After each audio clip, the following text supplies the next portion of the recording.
Өнөөдрийн байдлаар тансаг зэрэглэлийн буюу AI-95 автобензин 1970 төгрөг буюу 150 төгрөгөөр, Nano 92 автобензин 1730 төгрөг буюу 110 төгрөгөөр нэмэгдсэн бол энгийн хэрэглээний AI-92 автобензин 1630 төгрөг буюу хуучин үнээрээ зарагдж байна. За гэвч зарим шатхуун түгээх станцууд энгийн хэрэглээний AI-92 автобензины нөөц дууссан гэж худалдаалахгүй байгаагаас эрэлт үүсжээ. Энэ офицероос юу орсон шүү дээ. Талбай орсон шүү. Хайгаад уу? Хайгаад. Тэгээ 10 Петроусаас Энгтэн өрөнд доотлын Петроусаас 95 л хийсэн. Энэ бас өнөөдөр өгөхгүй гэж юм тийм. Мэдгүй би сая ийж орсны хаалт байна Петрос. Энэ бас шатхуун дууссан гэдэг зүйл. Миний одоо бензин дуусгах л. Одоо ийшээ дарихруул орно доо. Шар гэрэл насцсан байна уу? Насцсан. Явсараа гал харж шин. Тойрол яваад шин. Хайгаад уу? Хайгаал явж. За нэгэнтээ энгийн хэрэглээний 92 автобензин олдохгүй байгаа тул иргэд арга буюу Nano 92 95 бензинийг сонгон авч байна. За бид одоо сансрын тойргийн дэргэд барьж байгаа Петров шатхуун түгээх станц дээр ирсэн байна. За энэ шатхуун түгээх станц хэвэн ажиллаж байгаа боловч энгийн 92 автобензин бол байхгүй. За 95 бензин бол 1970 төгрөг буюу оны өмнөхөөс мөн 150 төгрөгийн нэмэгдэлтэй. За харин одоо зарагдаж байгаа гэж байгаа Nano 92 бензин бол 1790 төгрөг. За энэ бол эрс 100 төгрөгөөр шууд нэмэгдчихсэн юмтай худалдаалагдж байгаа юм а. За шатхуун түгээх станцуудын энэ байдлаас болж иргэдийн дунд аль хэдийн бензин шатхууны үн их хэмжээгээр нэмэгдэнэ гэсэн болгоомжил үүсч холбогдох газруудаас тайлбар нэгж эхлээд байсан юм а. За энэ байдлаа тайлбарлахаар хамгийн түрүүнд өнөөгөө шатхуун импортлагчдын төлөөлөл байр сууриа илэрхийллээ. Тэд эрэлт нэмэгдсэн, тээвэрлэлт эрэлтээ гүйцэхгүй байгаас хомсдол үүссэн гэлээ. За харин үн нэмсэн тухайд алдагдлаа нөхөхийн тулд гэж тайлбарлалаа. Ийм өчир шалтгааны улмаас одоо нефтийн компаниуд борлуулалтаас алдагдал хүлээгээд эхэллээ. Цаашдаа энэ янзаар явжлахгүй байна гэдэг асуудлаа 10 дугаар сараас хойш засгийн газар тавьсан. Холбогдох байгууллага, төрийн байгууллагуудаас бол энэ он гартал хүлээж, тисчээ. Өөрөөр хэлбэл өмнө нь болсон ашигасаа энэ алдагдлаа нөхөөд ингээд алдагдaltaй ажиллаж байна. Тэгээд шуурхай асуудлыг шийднэ гэдэг байдлаар л одоо үйлэлгээл өнөөдөр хүчээр байж байна л да. Нэмэгдэх асуудал яригдаж 10 дугаар сараас яригдсан гэлээ. Яг хэдэн төгрөгөөр нэмбэл алдагдал ажиллах вэ?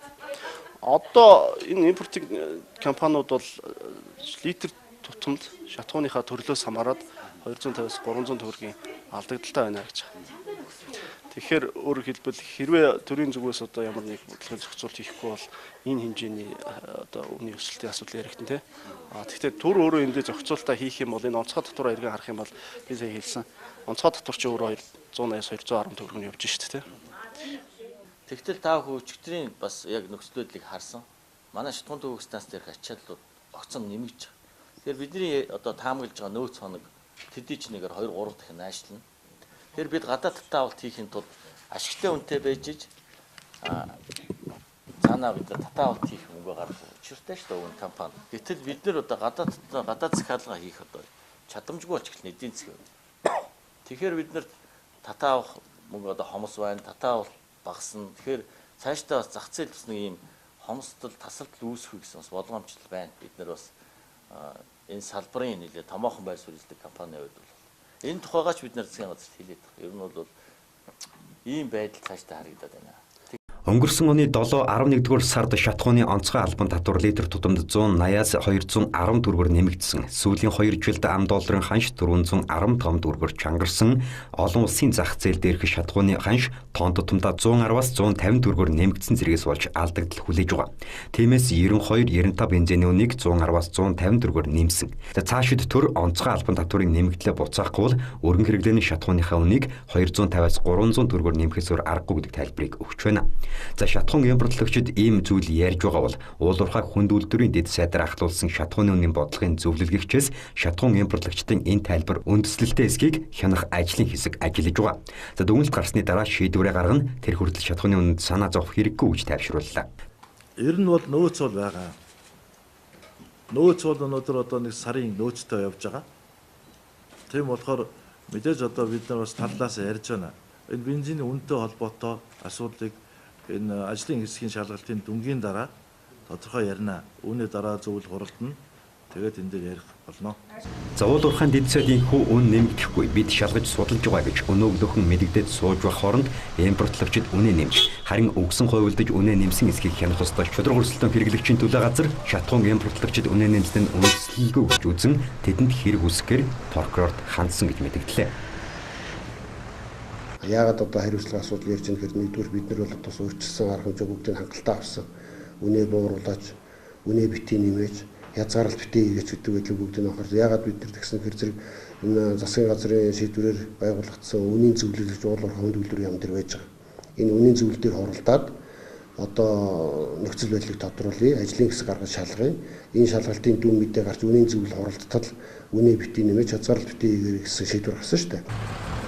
Төр болон хувийн хвчлийн хүү шатхууны үнэн дээр өөр өөрийн байр суурийг хамгаалж байгаа ч одоогоор шатхуун импортлогчид төрийн шаардлагыг үл хайхран өөрсдийн зүгээс тодорхой алхмуудыг хийж зарим шатхуунаа инхүү нэмчихээд байна. За харин төрийн зүгээс цаашид юу хийх нь тодорхойгүй байна. За аль хэдийн шатхуун импортлогчид үнэ нэмчихээд байхад уулуурхай хүнд үйлдвэрийн дэд сайдын ахалсан ажлын хэсгийн судалгаа юуг өөрчилж чадах.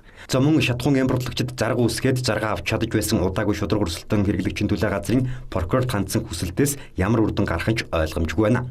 За харин эдийн засагч ийм дүгнэлт хийж байна.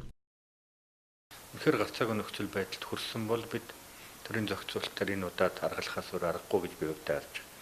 Яагаад гэхээр өнөөдрийг хүртэл бид нефтийн бүтээгдэхүүний үн өсөхөөр, долларын ханш өсөхөөр, татварыг бууруулах замаар, тэглэх замаар нефтийн бүтээгдэхүүний үнийг докторжуулж, нөгөө талаас дэлхийн зах зээл дээрх нефтийн үн буурахаар нефтийн бүтээгдэхүүний татварыг нэмэх замаар нефтийн бүтээгдэхүүнээс хамаарах төсвийн орлогыг нэмэгдүүлдэг ийм механизмтай явж ирсэн. За 13-4-5 оны үед нефтийн бүтээгдэхүүний үн буурсан үед бид онцгой албан татварыг нэмэгдүүлэх ийм арга хэмжээ авч иргэдийн яриад байгаа нефтийн бүтээгдэхүүн буурахад үн буурдаггүй штэ гэдэг энэ шалтгаан нь бол энэ цаанаа төсвийн орлогыг нэмэгдүүлээд явж ирсэн юм тохиолдлууд байна. Тэгэхээр үнэхээр гарцаагүй нефтийн бүтээгдэхүүн үнийг тухайн компаниуд нэмэх тэр нөхцөл нь бүрдсэн гэж үзвэл бид өнөөдөр эдийн засгийн өнөөгийн хүнд нөхцөл байдлаа хараад иргэдээр дарамтыг бууруулахын тулд нэг удаагийн шин чанартайгаар татврын нөхцөл байдлыг эргээ харахаас өөр аргагүй гэж би өвдөө үзэж байна. Гэхдээ энэ бол урт хугацааны арга хэмжээ биш учраас өнөөгийн засгийн газрын зүгээс урт хугацаанд бид нефтийн чөлөө төн рүү шилжих, иргэдийн орлогыг нэмэгдүүлэх, эдийн засгийг сайжруулахын арга хэмжээг л авах нь чухал. За шатхууны үнийг засгийн газар зохицуулах хэсэг тэд үнэ дахин нэмэх хэсэг нь инхүү одоохондоо хүлээлт үүсгэж байна. За ерөнхий сайд Өв найрамдах Солонгос улсад айлчилж байгаа. За түүнийг эх орондоо ирэхээс нааш ямар нэг шийдвэр гарахгүй нь бол таа.